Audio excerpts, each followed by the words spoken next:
দুবছর পর মঙ্গলবার নিজের জেলা বীরভূমে ফিরছেন অনুব্রত মণ্ডল। গরু পাচার মামলায় শুক্রবার জামিন পেলেও আইনি জটিলতার কারণে সোমবার সন্ধ্যের পর দিল্লির তিহার জেল থেকে মুক্তি পেয়েছেন তিনি।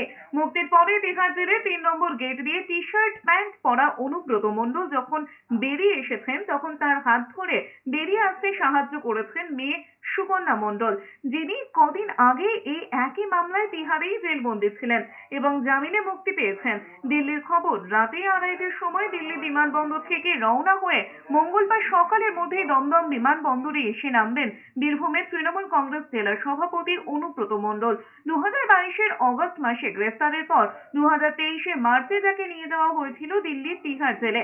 এদিকে রাজ্য রাজনীতির খবর, বিমানবন্দর থেকে সরাসরি বোলপুরের নিচুপট্টির বাড়িতে ফিরতে চান সকন্যা অনুব্রত মণ্ডল।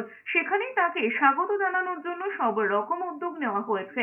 এদিকে প্রশাসনিক বৈঠক সেরে মঙ্গলবারই দুর্গাপুর থেকে বীরভূম যাওয়ার কথা তৃণমূল কংগ্রেস সভানেত্রী তথা মুখ্যমন্ত্রী মমতা বন্দ্যোপাধ্যায়। সেক্ষেত্রে মঙ্গলবারই তৃণমূলের দিদি মমতা বন্দ্যোপাধ্যায়ের সঙ্গে তার প্রিয় ভাই কেষ্টর দেখা হয় কিনা, সেটাই এখন আগ্রহের কেন্দ্রবিন্দুতে।